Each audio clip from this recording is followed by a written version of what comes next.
Hello દર્શક મિત્રો, આપનું સ્વાગત છે મારી યુટ્યુબ ચેનલમાં। આજે આપણે સ્ટાન્ડર્ડ 5 મેથ્સ સબ્જેક્ટમાં ચેપ્ટર નંબર 2 આકાર અને ખૂણાઓમાં એક ટોપિક છે કોણ માપકની મદદથી ખૂણાઓ કઈ રીતે બને છે। તો આજે આપણે તે જોઈશું। તો પહેલો ખૂણો બનાવીશું આપણે 40નો। તો પહેલાં તો તમારે કોણ માપકમાં કઈ વસ્તુનું ધ્યાન રાખવું પડે છે તો કે અહીંયા આપણે 0થી સ્ટાર્ટ કરીને 180 માપ આપેલું છે અને ડાબી સાઈડથી સ્ટાર્ટ કરીએ તો 0થી સ્ટાર્ટ કરો અને અહીંયા 180 સુધીનું માપ આપેલું છે।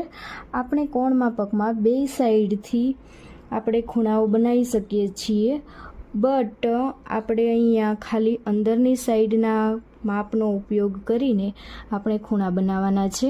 તો પહેલાં તો આપણે એ વસ્તુનું ધ્યાન રાખવું પડશે કે ખૂણા બનાવતા પહેલાં શું કરવાનું, તો કે પહેલાં એક સીધી લાઈન બનાવી દેવાની।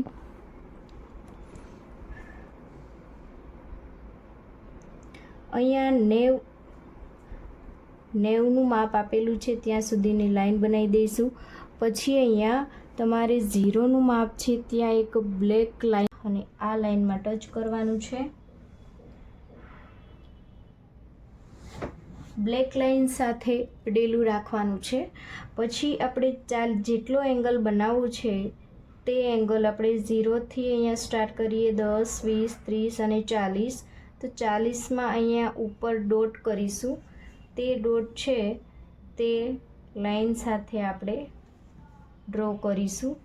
તો આપણો બની ગયો 40° ખૂણો। તે રીતે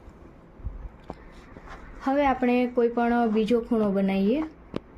તો બીજો ખૂણો ફોર એક્ઝામ્પલ અહીંયા તમે 110° ખૂણો બનાવો છો। તો સેમ એઝ પહેલાં તમારે લાઈન ડ્રો કરવાની છે 90 આપેલા છે ત્યાં સુધી। પછી તમારે જોવાનું છે કે અહીંયા 110 છે કઈ જગ્યાએ છે।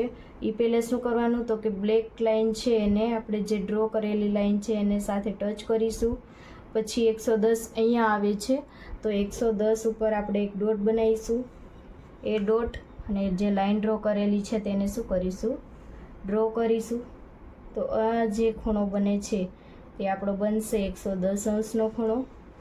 હવે આપણે કોઈ પણ ત્રીજો ખૂણો બનાવીએ, ફોર એક્ઝામ્પલ 125°નો। તો પહેલાં શું કરશું તો કે લાઈન ડ્રો કરીશું। ક્યાં સુધી કરીશું, 90 સુધી કરીશું લાઈન ડ્રો। પછી જે લાઈન છે બ્લેક કલરની 0વાળી લાઈન તેને ટચ કરીશું। હવે આપણે 125 છે તો જોવાનું 125 કઈ જગ્યાએ આવેલા છે, તો અહીંયા 125 ડાયરેક્ટલી નહીં આપેલા હોય તો 25 છે કોની વચ્ચે આવશે, 120 અને 130ની વચ્ચે આવશે 125। તો 125 ઉપર અહીંયા વચ્ચે એક્ઝેક્ટ ડોટ બનાવી દેવાનું અને લાઈન ડ્રો કરવાની છે। તો અહીંયા જે ખૂણો બનશે તે આપણો 125°નો બનશે। Thank you.